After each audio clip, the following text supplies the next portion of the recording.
부동산 사소하지만 이익이 되는 다양한 정보를 소개합니다. 부동산 사이다 진행의 임지훈입니다. 화요일인 오늘은 강은혜 아나운서와 함께합니다. 안녕하세요. 안녕하세요. 반갑습니다. 네. 자, 은혜 아나운서, 네. 우리가 흔히 누구나 어떤 사람이든 습관 하나씩 있잖아요. 네. 그런데 그런 습관을 좀 만들 때 가장 중요한 거 혹시 뭔지 알고 계세요? 아무래도 습관을 지키려고 노력하는 게 가장 중요하지 않을까. 그러려면 본인을 좀 채찍질을 좀 마구 해야 되지 않을까 이런 생각이 듭니다. 너무 아플 것 같아요. 자꾸 채찍질을 하시면 너무 아플 네. 것 같은데 맞습니다. 이런 뭐 채찍질하고 다잡는 것도 중요하지만 사실 제일 중요한 건 작은 성공을 해보는 것 그리고 그 속에서 좀 기쁨을 느껴보는 것이라고 합니다. 아, 그래요? 네. 그러면은 살짝 스스로 좀 나약해지진 않을까 이런 생각도 좀 드는데요, 저는. 그럴 수 있는데 하지만 이런 성공들이 좀 눈이 쌓이듯이 좀 반복되게 되면 자신감도 생기게 되고 또 이런 긍정적인 믿음을 좀 가질 수 있다고 합니다. 생각해보니까 또 말이 되는 것 같아요. 사실상 우리가 왜 좀 거창하게 세워둔 계획들 그거를 못 지키면은 왜 스스로를 좀 깎아내리게 되잖아요. 그렇게 생각이 드네요. 네, 바로 네. 그겁니다. 그래서 이런 작은 습관 하나부터 이제 성공시켜 봐야 되는데 은혜 아나운서는 어떤 습관을 좀 가질 생각이세요?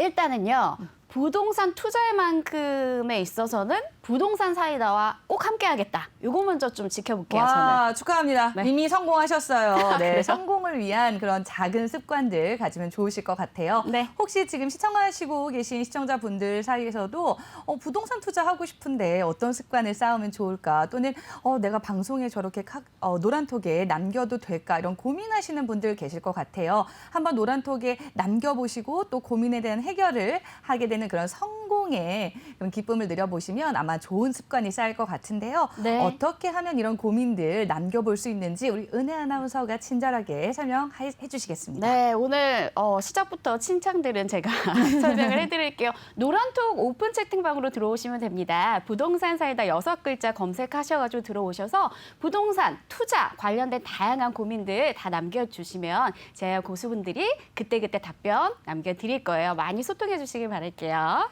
네, 부동산 사이다는 각 요일별로 제야의 고수들이 여러분들의 고민 상담을 쏙쏙 해결하고 있습니다. 월요일은 부동산 법률에 관한 고민들 남겨주시면 저희가 상담을 드리고 있고요. 오늘 화요일은요, 부동산 투자처에 대한 고민. 좀 이따가 이제 더 리치에셋의 황태현 대표 직접 나오셔서 여러분들의 고민 해결해 주실 겁니다. 수요일은 풍수에 대한 궁금증, 그리고 목요일은 골치 아픈 복잡한 하지만 전문가의 도움이 있다면 너무나 해결이 가능한 세무 고민들, 그리고 금요일은 경매에 대한 다양한 고민들을 해결해 드리고 있습니다. 요일별 고수들의 해결 방법 꼭 놓치지 않고요. 언제나 24시간 열려있는 노란톡 오픈 채팅방 부동산 사이다 방 올라오셔서요. 지금 이제 화요일은 오늘 부동산 투자처에 대한 고민들 남겨주시면 잠시 후에 저희가 고민을 해결해 드리도록 하겠습니다. 자, 잠시 영상 후에 본격적인 순서 시작하도록 하겠습니다.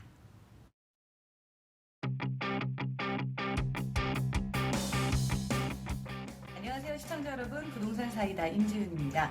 저는 지금 믿을 수 있는 그리고 정말 괜찮은 부동산을 위해서 직접 발로 뛰기 위해 이렇게 집 밖으로 막 나왔습니다.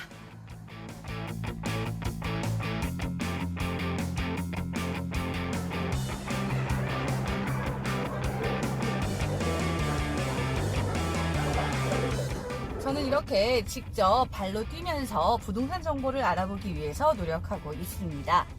언제라고요? 바로 평일 오후 1시입니다.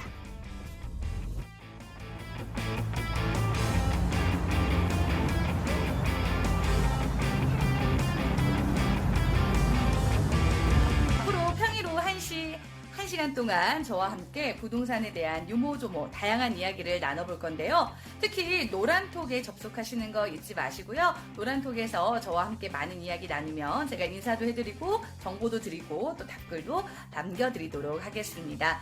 앞으로 부동산 사이다를 통해서 여러분들의 부동산 고민들 또 여러 가지 궁금한 이야기들 많이 가져가시고요. 평일 오후 1시 부동산 사이다 잊지 않고 꼭 시청해주세요. 감사합니다. 방송에서 만나요.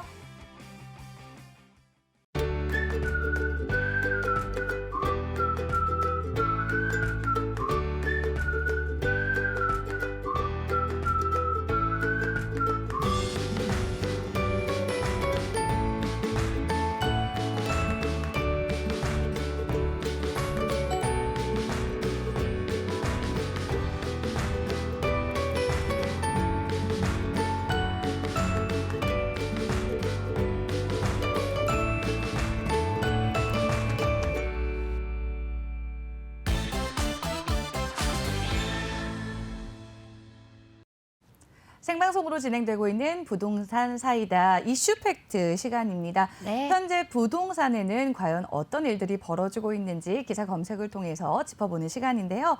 자, 오늘은 신임 국토부 장관이 임기를 시작한 날입니다. 그래서 변창흠식 공급 규제 정책을 시동을 걸었다. 부동산 민심 수습할지 주목이 된다라는 기사가 눈에 띕니다. 저희가 어제도 짚어드렸는데 이제 부동산 공급이 부족하다 보니까 어떻게 이런 공급을 잡을 것인지 또 규제 정책은 유지가 될 것인지 완화가 될 것인지 아니면 더 강력해질 것인지에 대한 신임 국토교통부 장관의 임기에 주목을 하고 있고요.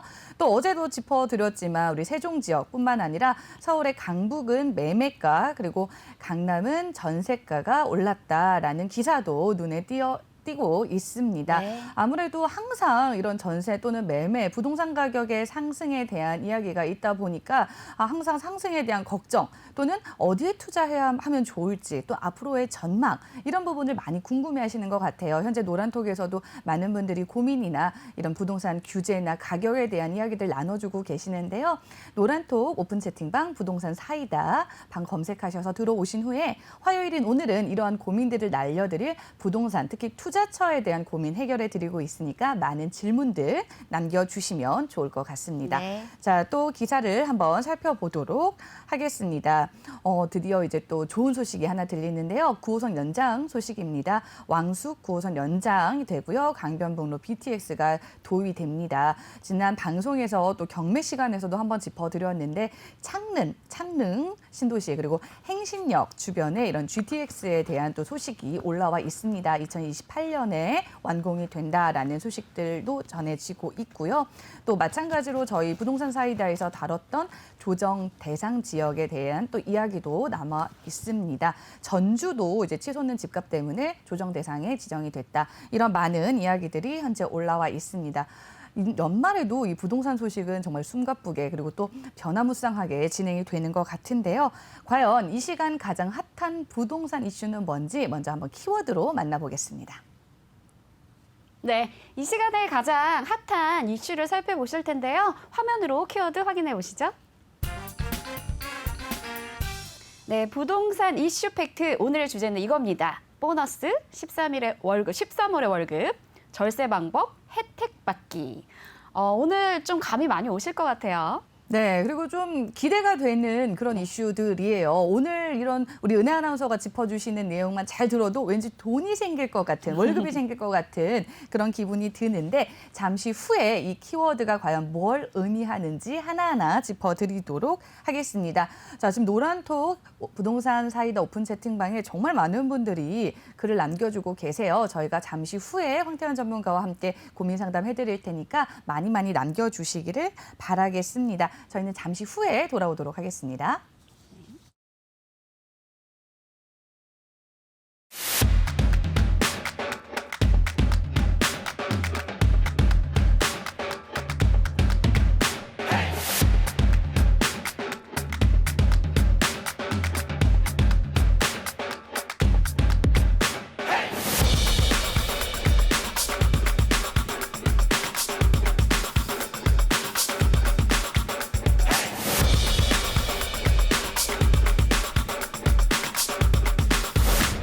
서울의 중심, 강남의 중심, DK 밸리뷰 서초가 들어섭니다. 교통도 생활도 교육도 밸리뷰로 시작한다. 트리플 역사권에서 누리는 프리미엄 주거 라이프, 쾌적한 교통환경, 편리한 생활 인프라, 서초구 개발 계획의 밝은 미래 가치까지 완벽한 투자 가치를 만나는 최고의 기회. 새로운 강남 라이프의 시작, DK 밸리뷰 서초에서 지금 바로 만나보세요.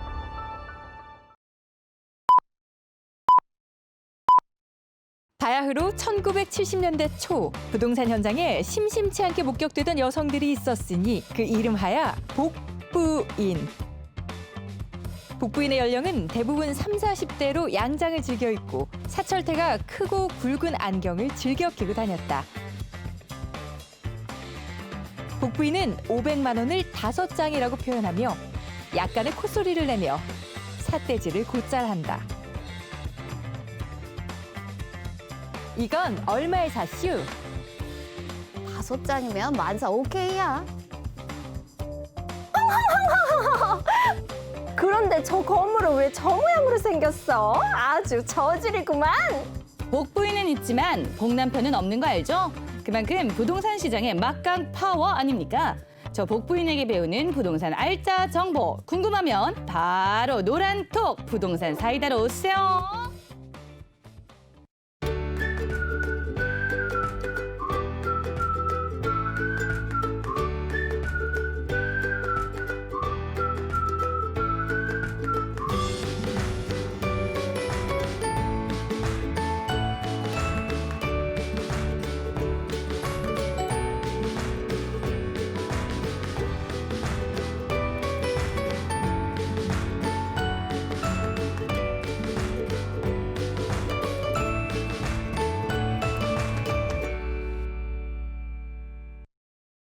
네, 제가 방금 노란톡 오픈 채팅방 부동산 사이다 방에 키워드를 올려드렸습니다. 보너스, 13월의 월급, 절세 방법, 혜택 받기. 많은 분들이 너무 쉬워요. 연말정산이네요. 라는 글도 있고요. 13월에 월급 많이 들어왔으면 좋겠어요. 코로나라 집에 있으니 돈이 더 많이 나가네요. 맞아요. 아무래도 계속 먹다 보니까 또 막 결제하다 보니까 돈을 많이 쓰시는 것 같은데 이런 글들을 올려주고 계십니다. 오늘 키워드 중에 저는 보너스, 언제 들어도 너무 기분 좋은 말 같아요. 네. 뭐 물건을 사도 하나 사면 하나 더 주는 그런 사실은 마케팅의 상술일 수도 있는데 거기에 그쵸. 넘어가는 그런 보너스의 혜택. 근데 월급이 또 보너스가 되는 연말에는 또 기대가 되는 것 같습니다. 네. 내년 1, 2월에 과연 얼마가 들어올까 이런 궁금증이 생길 텐데 그런데 세금뿐만 아니라 부동산에서도 이렇게 꼼꼼하게 공제를 받을 수 있는 항목이 있다고 합니다. 네. 오늘 강은혜 아나운서가 그 부분을 짚어주실 텐데요. 먼저 부동산 관련 연말정산 항목 어떤 게 있는지 먼저 소개를 좀 해주세요. 네, 내가 집주인이거나 임차인이거나 모두 다 부동산 관련 세액공제를 받으실 수 있으니까 꼭 잘 체크해 보시길 바랍니다. 먼저 부동산 관련해서 연말정산 항목은 크게 4가지 정도로 꼽을 수가 있습니다. 첫 번째는 월세 세액공제고요. 두 번째, 장기주택 저당차입금 이자 상환의 소득공제가 있고요. 그리고 주택 마련 저축 소득공제도 있습니다. 마지막으로 주택 임차 차입금 원리금 상환의 소득공제까지 총 4가지로 크게 나눠볼 수가 있습니다. 제가 이렇게 읽어드렸지만 조금 말이 약간 어렵죠. 어려워요. 네, 네. 그래서 좀 쉽게 풀어서 설명을 해드리도록 하겠습니다. 먼저 무주택 세대주로 총 급여 7천만 원 이하인 직장인의 경우에는 주택 청약 종합저축 등 주택 마련 저축의 납입액 중에서요. 최대 40%까지 소득 공제를 받으실 수가 있습니다. 그래서 주택 마련을 위해서 내가 저축을 했다. 그 부분에 대해서 소득 공제가 된다고 보시면 되겠고요. 자, 두 번째, 주택 구입을 위해서 주택 구입 자금을 대출한 경우에도 소득 공제를 받을 수가 있습니다. 그리고 세 번째, 전세 보증금이나 월세 보증금을 대출을 받으실 수가 있잖아요. 그 대출을 받고 이를 갚고 있는 무주택의 세대주도 소득공제가 대상이 됩니다.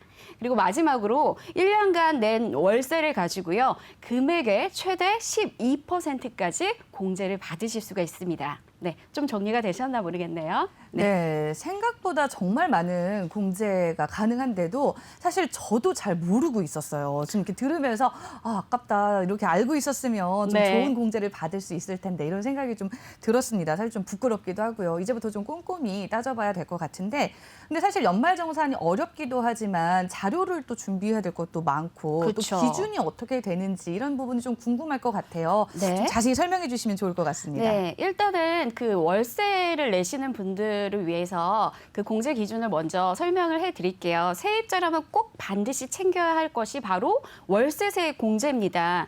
상당히 많은 수준을 공제해주기 때문인데요. 1년간 월세로 낸 금액의 최대 12%까지 종합소득산출 세액에서 공제를 받으실 수가 있습니다. 최대 750만 원 한도 내에서 1년간 근로소득이 5,500만 원 이하 또는 사업소득이 4천만 원 이하일 경우 12%까지 공제가 가능하거든요. 그리고 근로소득이 7천만 원 이하이거나 사업소득이 6천만 원 이하일 때는 10%가 공제 가능합니다.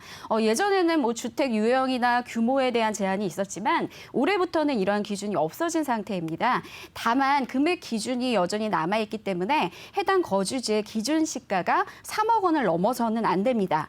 이제부터는 이제 중요한 걸 말씀드려야 될 것 같아요. 네. 그럼 어떤 서류들이 필요한가? 월세세 공제를 위해서는요. 일단은 주민등록 등본과 함께 임대차 계약서 사본이 필요하고요. 그리고 월세 납입 증명 서류가 필요합니다. 그래서 등본은 임대차 계약서 상에 그 주소와 등본의 주소가 동일해야 그 공제를 받을 수 있기 때문에 필요하고요. 또 임대차 계약서와 납입 증명 서류만 있으면 집주인한테 또 따로 말씀을 드리기가 좀 번거로우실 수도 있잖아요. 그래서 집주인의 동의 없이도 공제를 받으실 수가 있습니다.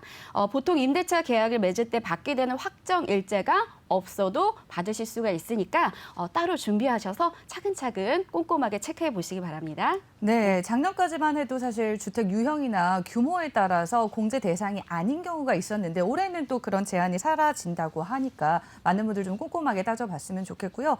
저는 이렇게 은혜 아나운서 설명을 들으면서 뭐 근로소득이나 사업소득이 7천만 원 이하일 경우에만 이제 세금 받을 수 있다, 공제를 받을 수 있다 했는데 네. 받을 수 있으면 또 좋고 또 받을 수 없으면 아, 내가 소득이 7천만 원 이상이구나 이렇게 좀 긍정적으로 또 생각을 해도 좋을 것 같다. 저는 또 시윤 아나운서가 못 받는다고 지금 생각하시는 것 같아서 놀랐는데. 받을 수 있습니다. 네, 안타깝게도 네, 받을 수 있어서 저도 네. 말씀해주신 기준 챙겨보고 또 서류도 네. 준비해서 이번에는 꼭 부동산 연말 공제를 좀 받아보려고 합니다. 귀찮고 어렵다고 멀리하지 마시고요. 스스로가 이렇게 꼼꼼하게 챙기면 뭐 정말 수십만 원의 돈을 또 환급 받을 수도 있으니까 이 부분 한번 잘 챙겨보시면 좋을 것 같고요. 네. 자, 월세에 대한 이야기 해주셨는데 혹시 월세 외에 또 필요한 항목 어떤 게 있는지 좀 알려주세요. 네, 그 지훈 아나운서도 아마 주택 마련 관련해서 저축하시고 계실 것 같아요. 그럼요. 그렇죠? 네. 네, 그 부분에 대해서도 공제가 가능합니다. 우선 청약저축, 주택청약종합저축 등의 주택 마련 저축에 가입한 총 급여액의 7천만 원 이하인 마찬가지고요. 직장인 무주택 세대주라면요. 올해 불이익액 중에서 최대 240만 원 한도의 40%인 96만 원까지 소득공제가 가능합니다. 꽤 많은 금액이죠. 네, 그 외에도 또 다른 두 가지에 대해서 또 말씀을 드릴 텐데요. 주택 마련 저축에 대해서 공제도 받아보시고 이 다음번에는 주택 임차 차입금 원리금 상환액에 대해서도 공제를 받아보실 수가 있습니다. 전세 보증금이나 월세 보증금을 빌리시잖아요. 빌리고 나서 이를 갚고 있는 무주택의 세대주라면 주택 임차 차입금 원리금 상환액에 대한 소득 공제 또한 받으실 수가 있습니다. 또 마지막으로 주택 구입을 하신 분들도 있잖아요. 그래서 주택 구입 자금을 대출한 경우에도 소득 공제를 받으실 수가 있는데요. 무주택의 세대주 아니면 1주택의 세대주 직장인이라면 주택의 소유권 그 이전 등기 로부터 3개월 이내입니다. 네. 그래서 금융기관으로부터 10년 이상 또는 15년 이상의 장기 상환으로 담보를 차입하면 이자 상환액을 소득 공제해 줍니다. 이 부분도 꼼꼼히 챙겨보시기 바랍니다. 그래서 집이 있으신 분도 그리고 전세나 월세를 사시는 분들도 그 대출금에 대한 월세에 대한 공제를 받아보실 수가 있으니까 꼼꼼히 체크해서 13월에 월급 보너스 꼭 챙겨보시길 바라겠습니다. 네, 연말에 아주 유용한 정보 아주 잘 조사해 오셨습니다. 감사합니다. 지금 노란톡 오픈 채팅방 부동산 사이다 방에서도요, 이런 얘기를 많이 하세요. 연말 정산 너무 어렵다. 집 담보대출은 왜 정산이 안 될까요? 아무래도 임대 위주로 공제가 되나 봐요 하셨는데 우리 은하 아나운서가 잘 정리해 주신 내용들 꼼꼼히 살펴보면서 혜택 받을 수 있는 것들 꼭 챙기셔서 13월에 월급 받아보셨으면 좋겠습니다. 저희는 잠시 후에 영상 하나 보고 돌아오도록 하겠습니다. 안녕하세요. 부동산 내 집 마련 꿀팁을 전해드리는 부자 되는 부동산 정보 서지영입니다. 오늘은 이천 안흥 지역주택조합에서 전문가님 모시고 이야기 나눠보겠습니다. 전문가님 안녕하세요. 네, 안녕하세요. 요즘 부동산 시장이 꽝꽝 얼어붙었다고 하는데요. 이럴 때 내 집 마련을 지혜롭게 할 수 있는 방법 뭐가 있을까요? 그렇습니다. 요즘 너무나 시장 상황이 어려운데요. 그동안 겪었던 그 어떤 시장보다도 난이도가 만만치 않습니다. 내 집 마련을 위해서 직주 근접의 방향으로만 생각을 하시다 보면 우리 신도시의 훌륭한 장점들을 놓칠 수도 있습니다.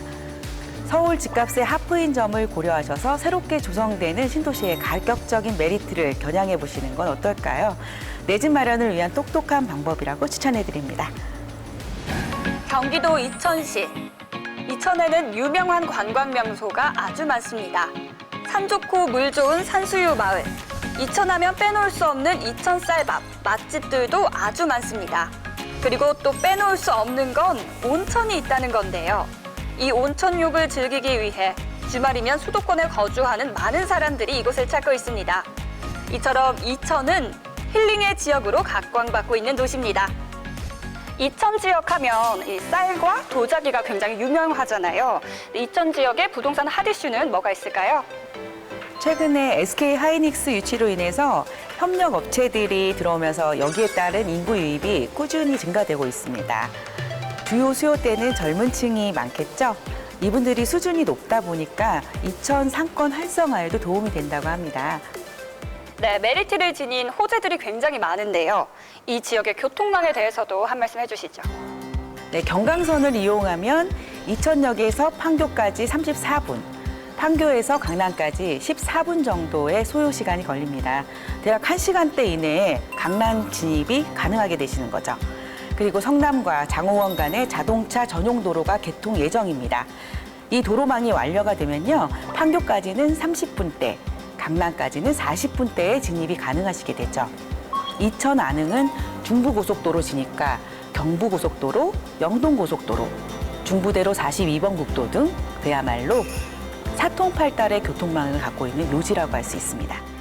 네, 강남권에서 40분까지라고 하면 이제 강남에 출퇴근하시는 분들도 노려볼 만한 입지인데요. 어떻게 생각하시나요, 전문가님은? 네, 강남 수요도 충분히 기대해 볼 만한 그러한 입지입니다. 모든 부동산 가격 우리 강남으로 통화한다는 말 들어보셨죠?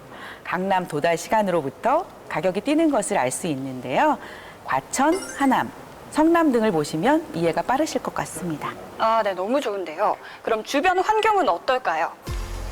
사업지 인근에는 안흥초등학교, 이천중학교, 이천제일고등학교가 인접해 있고요. 청소년 문화센터, 시립도서관도 학교하고 아주 가까이 인접해 있습니다. 편의시설로는 병원, 이마트, 롯데마트, NC백화점, 이천 CGV 등이 반경 2km 이내에 있죠. 이 밖에도 경찰서, 세무서, 지방법원, 모든 행정 업무도 논스톱으로 이용하실 수 있는 아주 편리한 생활 환경을 갖추었습니다. 또한 아름답기로 유명한 수변공원과 안흥유원지, 온천공원 등이 반경 600m 안에 있어서 공세권, 숲세권 효과로 몸과 마음이 건강해지시는 생활도 누릴 수 있습니다. 네, 이천역을 통한 강남 접근성 정말 좋은 정보였습니다. 그렇다면 아파트 단지 내에 있는 장점, 어떤 내부 모습 굉장히 궁금한데요. 어떤가요? 네, 이천 안흥서힐스는 지하 5층부터 지상 49층의 6개 동으로 설계가 되어 있고요. 스카이시티 내에서도 가장 높은 층수를 자랑합니다. 이런 초고층 프리미엄은요, 지역의 랜드마크로서의 존재감과 희소성을 갖게 됩니다. 단지 내부에는 휘트니스, 실버존, 북카페, 단지 내 어린이집 등 입주민들을 위한 부대 복리시설이 준비되어 있고요. 코로나로 환경상 바깥 외출이 어려운 요즘 같은 시기에 단지 내에서 이런 여러 가지 편의시설을 누리면서 편안한 라이프 스타일을 지향하실 수 있다는 게 정말 큰 장점인 것 같습니다. 네, 요즘 워라밸이 대세인데요. 이 워라밸을 연상시키는 아파트인 것 같습니다. 그럼 평형대는 어떻게 되나요? 대부분은 우리 입주민들이 선호하는 포베이 구조로 되어 있고요. 평형대는 전체가 84제곱미터로 구성되어 있습니다. 단일 평형대이기 때문에 아파트 입주민들 상호 간의 배려도 높을 것으로 예상됩니다. 포베이로 채광과 통풍을 시원하게 만들었습니다. 넓은 드레스룸과 각종 수납 공간은 주부들의 마음을 사로잡기에 충분하며 오로지 84제곱미터 단일 평형대로 구성돼 입주민의 만족감을 더욱 높여줍니다. 주택가치에서는 환경적 요인으로 점수를 환산하는 것이 있습니다. 교통 편의성, 교육 환경, 생활 편의성, 주변 상권 확보가 그것인데요. 그리고 물리적 요인과 입지적 요인도 있습니다. 이 점수가 높을수록 당연히 가치가 높은 아파트, 즉 가격이 오를 만한 조건이 충분한 아파트 단지로 평가받게 됩니다. 이천 서울힐스는 이 모든 것을 다 충족할 바로 그런 단지입니다. 인근 아파트 시세는 어떤가요? 인근에 신규 물량이 적기 때문에요. 신규 물량권을 보면 이천 롯데캐슬 골드스카이가 평당 1,400만 원대의 시세를 형성하고 있습니다. 그럼 신도시 대비 우위 조건이 있다면 뭘까요? 위치 대비로 봤을 때 가격 조건이 좋다고 할까요? 강남 접근성에 비해서 가격이 매우 착하기 때문에 이 근처 지역에 종사하시는 분들뿐만 아니라 강남이나 분당에서 직장을 다니시는 분들도 이쪽에서 충분한 출퇴근 여건이 되시겠죠? 네, 이천 서울시는 제가 지역주택조합이라고 들었는데요. 이 지역주택조합이 정확히 어떤 건지, 그리고 이 지역주택조합 아파트를 취득하려면 자격 조건이 어떻게 되는지 제가 여쭤보겠습니다. 일반 분양 아파트는 일정 기간 동안 저축해둔 청약 통장이 있어야지 자격이 되잖아요. 조합 아파트는 조합원이 사업 주체가 되는 아파트로서 그러면 중간 마진이 없어지잖아요. 당연히 가격이 내려가겠죠. 이러한 이점을 지니고 진행되는 사업이고요. 자격 조건은 서울, 경기, 인천에서 6개월 이상 거주하고 있으셔야 되고 세대원 전부가 무주택자 혹은 85제곱미터 이하 한 채 이하의 소유자라면 조합원으로서의 조건이 가능하십니다. 그렇다면 리스크라든지 주의사항이라든지 뭐 어떤 게 있나요? 지역주택조합의 리스크는 사업이 진행이 될 수 있을지 없을지 뭐 그러한 것인데요. 이천 안흥 서울 경우는 7월에 지구 단위 계획 구역 결정 고시가 완료됨에 따라서 문제없이 진행 중입니다. 조합 사업도 탄력을 받아서 아파트 단지의 건립이 곧 눈앞으로 왔습니다. 네, 또한 토지 소유의 문제도 리스크로 뽑을 수 있는데요. 안흥 서울 경우는 토지 소유권을 97% 이상 확보해서 성공적인 지역주택 사업의 표본이 될 것으로 예상하고 있습니다. 네, 가장 많은 분들이 궁금해하시는 대목이 있죠. 가격대는 어떻게 되나요? 가격대는 평당 800만 원대로 분양이 되고 있습니다. 조금 전에 롯데캐슬 골드스카이가 평당 1,400만 원이라고 말씀드렸죠? 네. 오늘 좋은 정보를 주고 함께해 주신 전문가님 감사합니다. 집을 구하시는 분들께 참 많이 도움이 될 것 같아요. 이렇게 어려운 때 조금이나마 도움이 되는 정보가 되시기를 바랍니다. 감사합니다. 감사합니다. 일생을 살면서 꼭 한번 내 집 마련에 대한 꿈을 갖고 사는 우리 국민들. 집값 폭등에도 서럽지 않게 국민들의 마음을 달래줄 똑똑한 방법. 이천 지역주택조합 아파트의 정보를 들으며 생각해보게 됩니다. 시작과 함께 환해지는 미래. 이천 지역주택조합 아파트와 여러분이 함께합니다.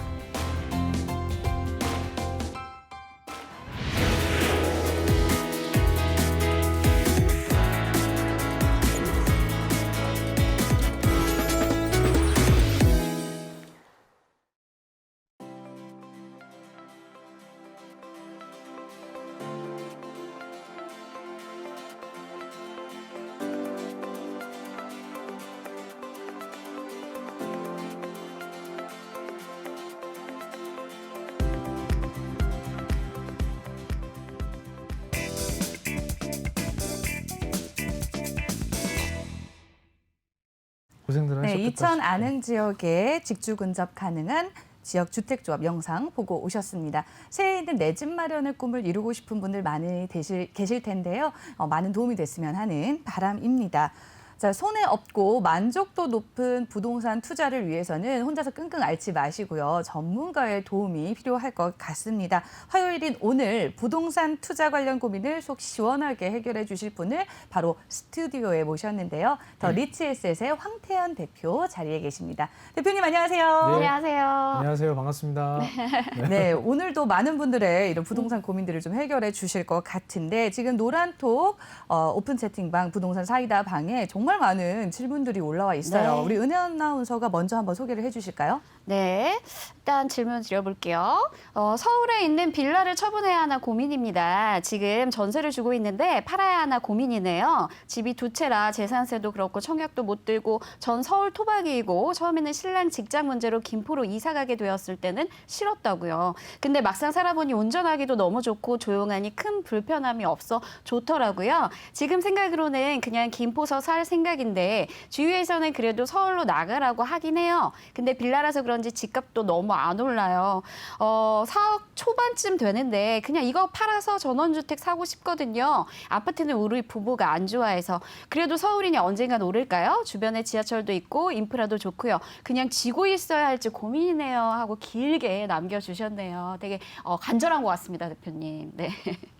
일단 상품에 좀 이해가 필요하실 것 같으세요. 상품의 이해. 그러니까 제가 잠깐 설명을 한번 드려볼게요. 그냥 네. 우리 시청자분들이 받아들이실 때 이제 우리가 흔히 일반적으로 받아들이는 게 이제 아파트라는 상품이 있잖아요, 그죠? 네. 그리고 이제 빌라라는 상품이 이렇게 있는데 사실은 상품만 놓고 봤을 때는 빌라보다 당연히 아파트가 좋을 수밖에 없죠. 어떤 뭐 관리 형태라던가 뭐 단지 형태라던가 뭐 이런 식이고 네. 또 뭐 뭐 관리단이라던가 이런 어떤 인프라 이런 것들이 사실은 뭐 거주 그리고 이제 플러스 투자 여기까지 봤을 때는 이제 아파트를 선택하시는 게 당연히 상품성으로는 우수한 거예요. 그리고 이제 빌라를 취득하셔가지고 소유하시는 분들 입장에서는 빌라는 성격을 좀 두 가지로 보시는 게 좋을 것 같아요. 그냥 단순히 거주와 투자를 해서 빌라라는 상품 자체로 가격이 오를 걸 기대한다면 그냥 이거는 시간의 문제인 거고요.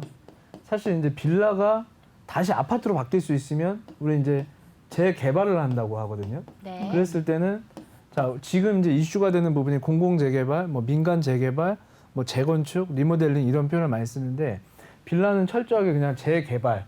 그래서 공공 재개발 표현하는 것처럼 민간 재개발, 뭐 도시환경 정비 사업 이런 표현을 많이 쓰거든요. 그러니까 빌라는 그냥 단순히 거주의 개념으로 따라간다고 했을 때 시간만 기다려야 되는 어떤 입장, 그냥 주변이 변화하기를 기다려야 되는 입장만 가져가야 된다면 실질적으로 이게 재개발이 돼서 개발이 된다는 건 뭐냐면 다시 아파트로 바뀌는 거잖아요, 그죠? 네. 그래서 이 기대감 때문에 아파트로 바뀌는 기대감 때문에 가격을 끌어올리고 끌어올린 가격이 실제로 신규 아파트로 만들어지면 네. 이때 가격이 반영이 되는 거잖아요. 그렇죠. 그래서 여기에 이제 우리가 흔히 얘기하는 이제 프리미엄이라는 게 존재를 하는 거예요. 예. 그러면 자 봐보세요.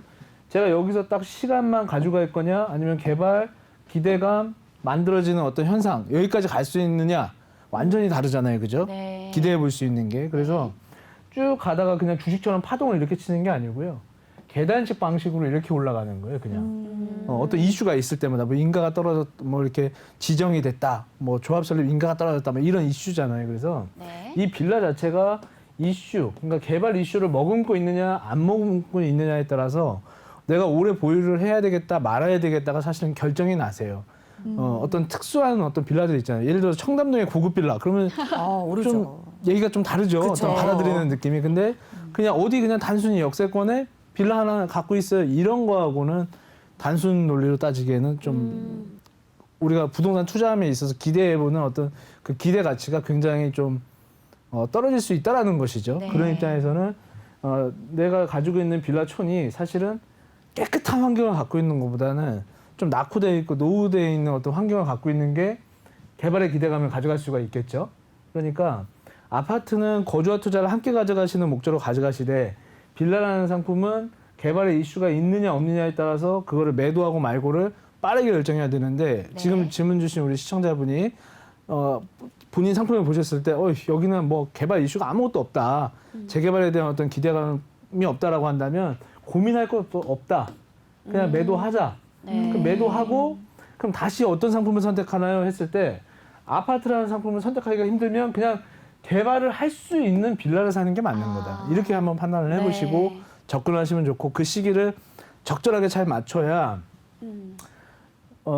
사실 그래요. 부동산 투자를 하고 안 하고를 떠나서 이제 우리나라 그 분들이 가장 그 투자에 실패하는 부분이 의심병 많으신 분들이 있어요. 저요. 그리고 빨리빨리 이거 네. 뭐냐면 할 것 같은데는 알겠어. 근데 하고 있는 어떤 현상이나 행정 상황이 보이지 않으면 언제 할지 몰라. 저거 안 되면 어떡해. 그 로또는 왜 사요?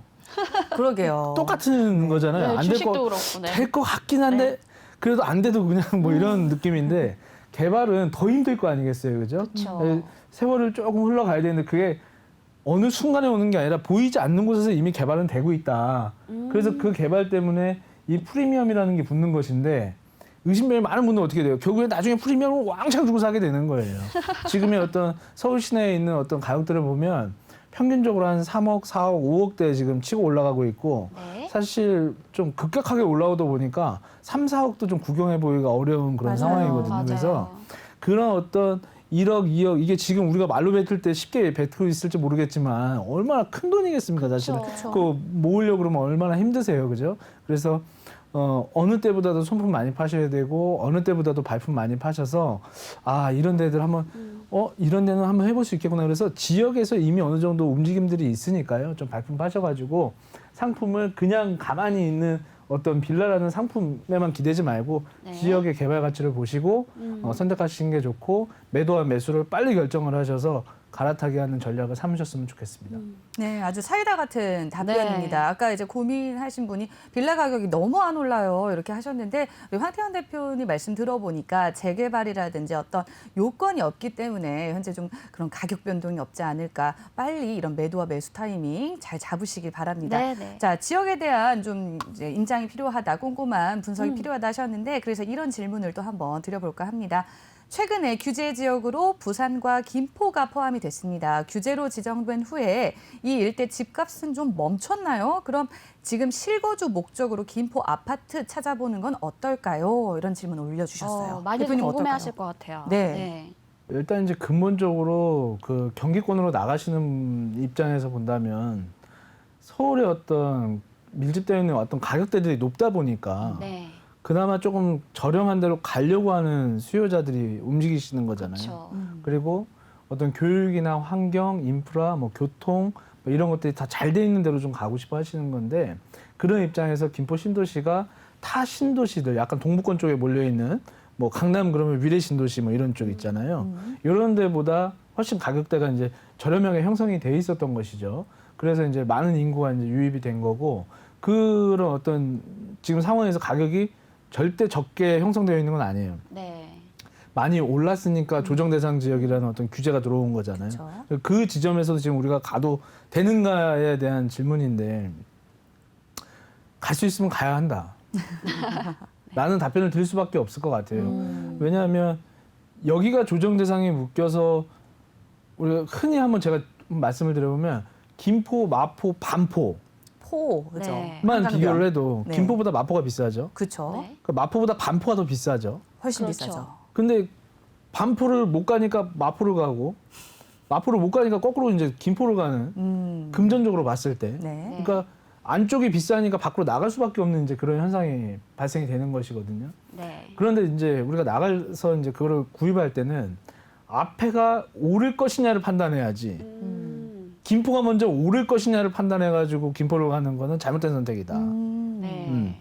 앞에 반포가 올라야 앞쪽 비싼 데가 올라줘야 뒤에도 따라가는 거잖아요.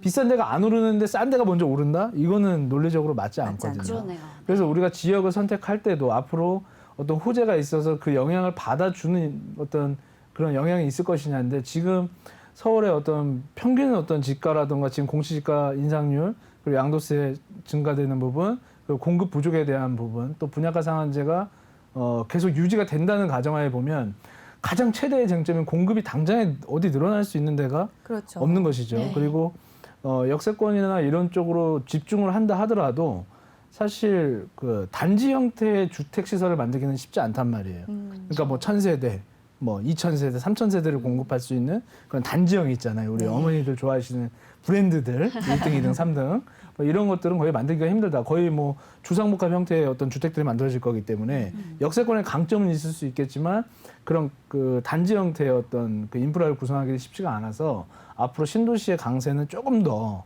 좀 내년까지도 한 1, 2년 정도는 계속 유지가 될 것으로 저는 판단이 되고 있고요. 그다음에 이제 그 아직 만들어지지 않은 3기 신도시들이 만들어지는 데가 시간이 좀 걸릴 거예요. 그렇죠. 뭐 예를 들어 대장지구라든가 뭐 교산 신도시라든가 교산지구, 뭐 네. 창릉 신도시라든가 이런 것들이 아직 솔직히 시작도 안 하는 단계잖아요. 아무리 빨리 한다 그래도 네. 잘못하면 부실공사 될 거 아니겠습니까? 좀 잘해야지, 그죠? 문제 생기면 안 그렇죠. 되니까 그런 것까지 감안한다고 봤을 때는 추후 공급되는 시간적으로 봤을 때 한 2, 3년은 걸린다. 그러면 그 2, 3년 동안에 어디로 갈 거냐? 그냥 팔짱 끼고 기다릴 거냐? 제가 볼 때는 잘못된 선택이 될 수도 있다. 그러니까 그것만 너무 믿고 계시지 마시고요. 네. 여력이 좀 되시는 분들께서는 그래도 내 집 마련의 기회를 한번 사봐보시는 게 좀 좋지 않을까 싶습니다. 네, 짧게 봐야 사실 2, 3년이지 네. 또 얼마나 시간이 걸릴지는 정말 며느리도 모르고 아무도 모르는 거니까 아주 좋은 또 정보를 주셨습니다. 또 맞습니다. 질문 한번 살펴볼까요? 네, 지금 많이들 호응해 주시고 계세요. 대표님께서 너무 명쾌하게 답변 주셔서 일 때문에 매번 전화 상담 힘들었는데 이렇게 유튜브로 몰래 시청하면서 상담까지 하니까 너무 좋으시다고. 네. 또 다른 질문 소개해 드립니다. 한강변 아파트 재건축을 기다리고 있는데요. 향후 동호수 배정은 어떻게 받나요? 좋은 곳을 선점할 수 있는 노하우가 있을까요? 하고 대표님께 질문 주셨네요. 네.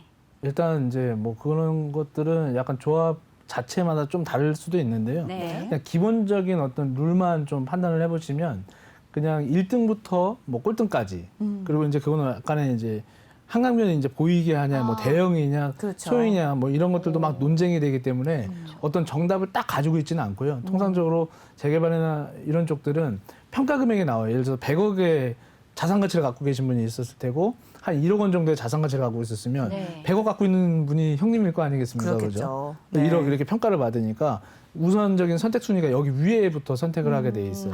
평가 금액이 높으신 분들부터. 그래서 이게 줄줄이 쭉 내려오다가 뭐 어느 곳 같은 경우에 그러니까 이게 어떤 그 과거에 만들어졌던 어떤 법들을 어떻게 적용을 받느냐에 따라서 조금씩은 다르시거든요. 그래서 그냥 단순히 한강변 재건축 지금 어디를 얘기하시는지 제가 그러게요. 딱히 몰라서 네. 어떤 단지가 정확히 구분이 되면 네. 차라리 그걸 공부해가지고 알려드리면 네네. 좋겠는데 그렇지 않은 상태에서는 그냥 기본 그냥 최고 평가를 많이 나오신 분이 이렇게 돼 있고 하나면 재건축 같은 경우에는 이제 사실 그렇잖아요. 앞에 뷰가 있던 분이 지었는데 내가 뷰가 없는 호실을 받게 되면 안 되죠. 좀 그렇죠. 그럴 거 화가 나죠. 아니겠어요. 그래서 네. 그것 때문에 재건축이 안 되는 경우도 있어요. 많죠. 네. 있어요. 그런 네. 어떤 다툼들이 있기 때문에 그런 것들은 좀 민감한 부분이니까 여기서는 너무 그렇죠. 깊게 네. 안 다루는 걸로 일단 하고 그렇게 이제 평가 금액에 따라서 또 이제 동의하에 이제 진행이 된다. 네. 이렇게 네. 보시면 될 것 같습니다. 뭐 위치나 로열층 같이 이런 평가 금액에 따라서 뭐 한강변 조망이 가능하냐 아니냐가 결정이 된다. 조합원에 따라 다르다. 이런 말씀 주셨고요. 아주 심플한 질문 하나 소개해 드릴게요. 네. 현재 수도권 투자처 중 비규제 지역 중에 추천 좀 부탁드릴게요.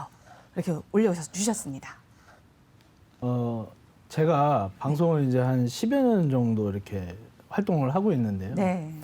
제가 2017년도 파리 대책 그 이제 8월 2일이에요. 그때가 이제 거주 요건이 만들어지고 막 이런 어떤 규제 정책의 이제 시발점이 됩니다. 네. 근데 제가 이제 그때 말씀드렸던 바가 뭐였냐면 국가에서 정책을 필 때 한 번에 다 때려잡으면 전부 다 규제를 하면 사람들이 고민을 안 하거든요. 저기 갈까 여기 갈까. 그러네요. 근데 이게 잘못 잡으면 풍선 효과가 발생되는데 이게 지금 2020년까지 현재죠. 흘러온 거예요. 네. 그래서 김포라는 지역도 계속 이슈화가 되고 파주도 지금 또 그렇게 된 이유가 잡았다가 조금 열이 올라오면 잡잖아요. 네. 그죠?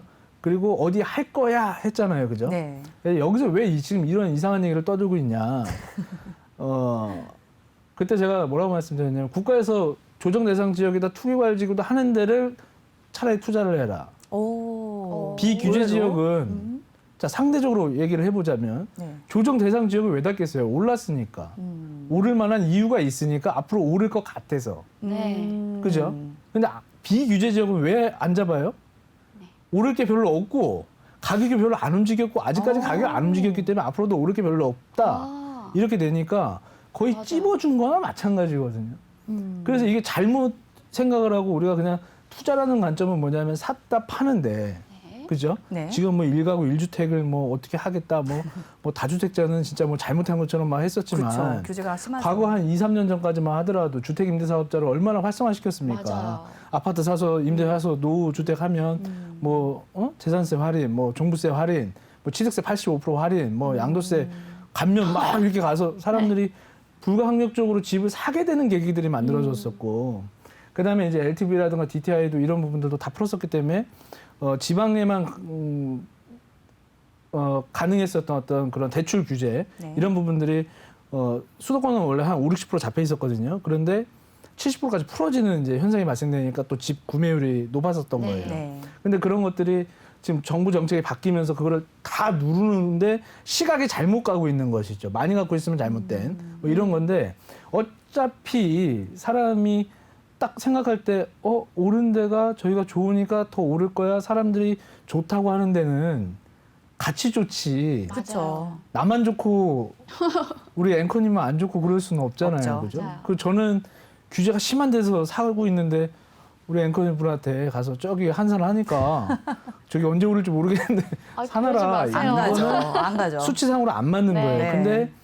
근데 어디를 대상으로 잡았다 이건 뭐냐면 그 수치가 와버린 거죠. 정책적으로 봤을 때 정해놓은 게 있을 거 아니겠어요. 그렇죠. 이럴 때 이거 규제한다. 이럴 때 이거 규제한다가 맞아 떨어지니까 그 규제를 했단 말이에요. 지정을. 네. 그럼 뭐냐면 그만큼 올라줬고 앞으로 오를 여지가 있으니 여기는 규제를 해야 해. 라고 신호를 줬다는 거죠. 맞아요. 근데 그거를 막 동별로도 잡고 구별로도 잡고 막 하다가 지금도 뭐 부산 어디, 뭐 대구 어디, 서울 어디 이렇게 돼 다 있잖아요. 잡죠. 네. 수도권 전역이 안 돼 있는 것도 이상한 거거든요. 거의 다 되어 있다 이렇게 보시면 좋을 것 같아요. 그래서 네. 비규제 지역을 찾으려고 너무 막 애쓰시는 것보다 네. 공부 잘못하시면 네. 큰 코 다치니까 그렇죠. 그냥 무리하지 마시고 로또 아니니까 안쪽으로 좀 들어와 주시는 게 와. 네. 훨씬 더 현명한 선택이 될 수도 있다. 예. 이렇게 한번 말씀드려볼게요. 네, 흔히 오르지 못할 나무는 쳐다도 보지 마라라고 하는데 지금은 오르지 못할 것 같지만 쳐다봐야 되고 안쪽으로 들어와야 된다 이런 답변이에요. 자, 시간 관계상 많이 얘기를 나누고 싶은데 마지막 질문 한번 간단하게 답변 들어보도록 하겠습니다. 저희 이 오픈 채팅방 부동산 사이다방에서 항상 이슈가 되는 지역이 바로 연신내 지역입니다. 맞아요. 다른 중심 지역들에 비해서 가격이 좀 저가던데 연신내 어떨까요? 이렇게 질문 올려주셨어요. 짤막한 답변 부탁드릴게요. 처음 질문 주신 거하고 같은 맥락인 것 같아요. 네.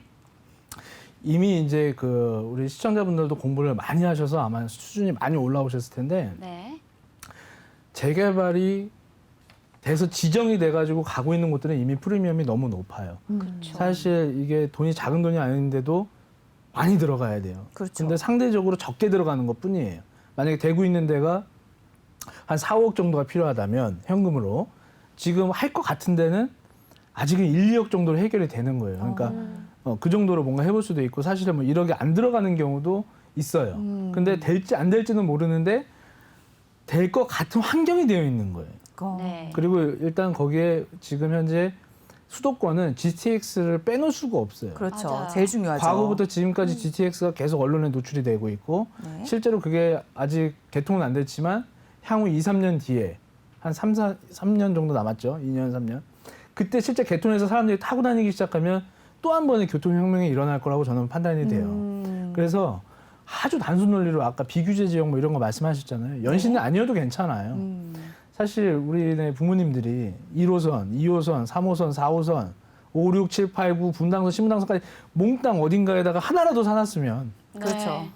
다 좋으셨겠죠? 그런 네. 것처럼 관심을 가져보는 것 중에 하나가 연신내역 인근이다 이렇게 한번 보시면 좋을 것 같습니다. 네, GTX 등 이런 호재들 또 짚어주셨습니다. 오늘 너무나 콕콕 집어서 설명을 잘 해주신 우리 더 리치에셋의 황태현 대표님은 다음 주 화요일 또 모시도록 하겠습니다. 오늘 감사합니다. 감사합니다.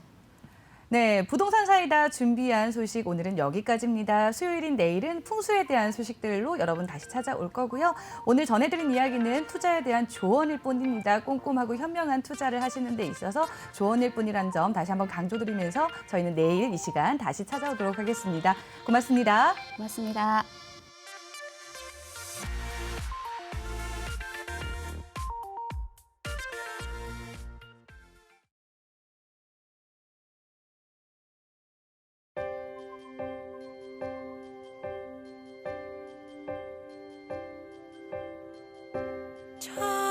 저들의 푸르른 솔잎을